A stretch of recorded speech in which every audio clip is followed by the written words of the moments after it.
Hello everyone! Insert a witty intro here.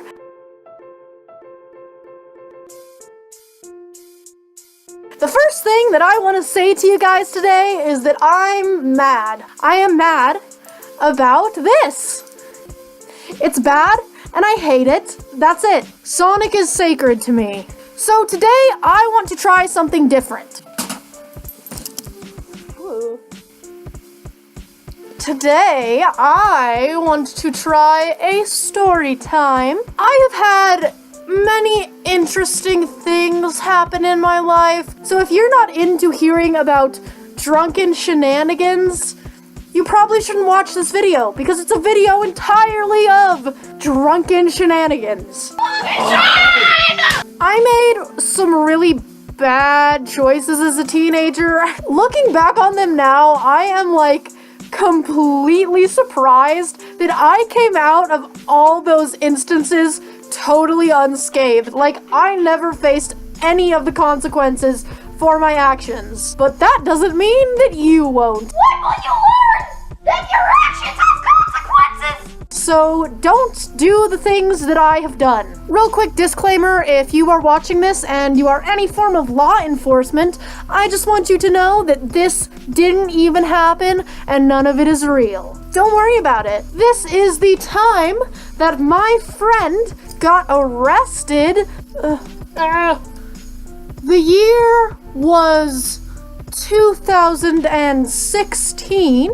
Doing any of these things is bad, but doing them if you're underage could potentially be 1,000,000 times worse for you. So just wait, or don't do them at all. What you are about to hear is a series of terrible choices that I made as a teenager. So in my town, they had just put in this cool arcade called Round 1 at my local mall. It's just entirely an arcade full of Japanese video games and also bowling. And I really wanted to go to this arcade, so I had plans with my friend to come hang out one night and take us to the arcade. So I get off work. It was already 9 p.m. So my friend arrives probably around 10 o'clock and I propose that we should go pick up my other friend. So we do that.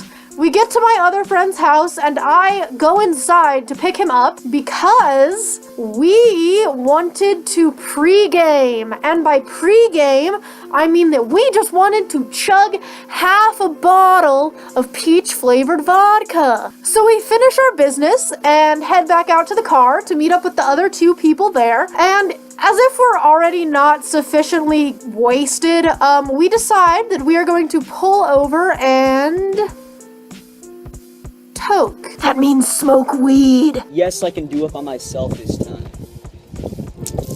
Oh. We do that and try to brainstorm where we want to go, which takes me a little bit off guard because I was under the impression that the plan from square one was go to the arcade. But being 17 and not knowing how to speak up for myself, I didn't say anything. But before we could finish brainstorming, obviously we needed beer. So after we get our beer, I am already pretty out of it.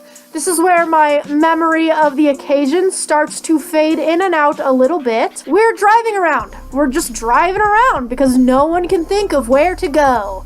And finally we end up just parked in this parking lot, figuring out what we're gonna do. And may I add real quick that this is January in Colorado and it is snowing. It's not pretty cute aesthetic snowing, it's sideways wind snowstorm at night. So it's already about 12 o'clock. We're sitting in this parking lot and I just have to pee. That's all I want. And everything's already closed, so there's literally nowhere that I can go in to use their bathroom. So I do what I gotta do, I go find a large mound of snow and I squat behind it. So this takes me a little bit, and when I return, it appears that everyone has done all the brainstorming without me, and they have decided that the best thing that we can do in this harsh weather as intoxicated teenagers is drive up to a mountain to a lookout point, which is weird because none of us in the car were even a little bit romantically interested in one another. I finally have the balls to suggest going to the arcade, but apparently that's not as fun as driving in severe weather. We're driving up the mountain. We going, and the snow is only getting worse, and I have to pee again. Just picture me squatting on the side of a mountain in a harsh snowstorm, and that's what it was.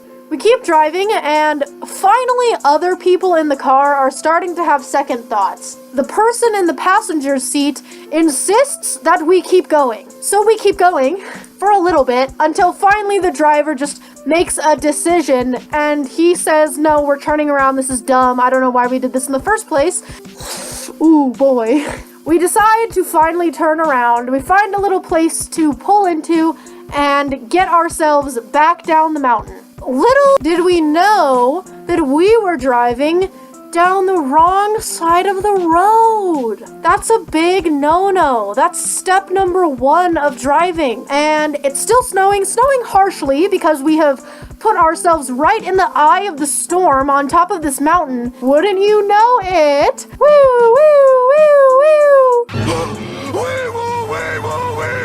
The biggest oof, we get pulled over. So immediately, my friend and I in the back seat clasp hands and begin to panic. Hyperventilating, physically trembling. As far as I see it, my life is over. I might as well be dead. And we stop the car, obviously, because we are not trying to race the police down a mountain. The cop gets out and walks right on up to the driver's side of the car, and my friend rolls down the window. A cloud of smoke.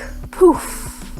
Right out of our window, into the face of a police officer. And he says, "It smells like weed," which it did. So he asks my friend to please step out of the car. The guy in the passenger seat is just being completely silent, and my friend and I are in the back, still just having a genuine panic attack. Like, I know that sometimes people will say panic attack when they get stressed out, but this was like, I thought I was gonna die. I thought I was gonna have a heart attack. Like, I was freaked out. So we're waiting, and we wait, and we're seeing my friend take, like, the sobriety tests and walk in a line, like, stick his arm out and all this stuff. We are biding our time in the last few moments that we are free people. The cop comes back up to the car. He walks up to the passenger side window. The guy rolls down the passenger side window, and the cop says, "Welp, your friend has been arrested. Do you guys have a way home?" We didn't have a safe way home, but we told the cop yes, that we can get home on our own. And the guy in the passenger side of the car drove us home, and this guy was hammered. My stupid teenage brain didn't even think about it. This guy could have killed all of us. I don't want anyone to think that I am glamorizing making stupid decisions and putting myself in danger, because I absolutely not. Like, do not ever, ever, ever put yourself in a situation like this. Do not ever ride with a drunk driver. You might need to just call your parents. Your parents will be mad at you, but that's better than being dead. As you guys can probably infer, the ride home was completely silent. And finally, we roll up to the parking lot of my apartment complex, and my friend and I exit the car directly into my car. So we sit in my car for a pretty good amount of time, just trying to process what we just went through and how absolutely lucky we are that we didn't get frickin' arrested. I just want to give a quick public service announcement. This is something that you will hear for the rest of your life, and that you have probably heard about 600 times already. Do not ever drive drunk. I don't care where you need to be or who's depending on you for a ride. None of those things matter. If you are intoxicated, do not drive. There is literally no excuse for being a drunk driver in an era where we have so many ride-sharing services. I guarantee you the price of the Uber or the taxi home is much less of a price to pay than killing yourself and or a whole bunch of other people. If you ever meet anyone that treats drunk driving like a cool skill, absolutely do not associate with them. Later on, I was able to catch up with the person that got arrested. His life was ruined by this. He got his license taken away for an entire calendar year. He lost his job because he had a job where he was required to drive. And if you don't have a driver's license, you cannot drive. And he couldn't pay his rent, so he had to move back in with his parents. This is just a great cautionary tale of how you might want to just let loose for one night and go do something irresponsible and not think about the consequences, especially when you're a teenager, but it can very well cost you, and it can cost you a lot. But just because I didn't get pinned for the bad decisions I make does not mean that you won't, because you probably will if you do stuff like this. Oh man. If you guys take one thing away from this video, always make sure that you are cutting loose in a safe environment, regardless of how old you are. I hope you enjoyed this video, and I hope you learned something from it. Later, losers.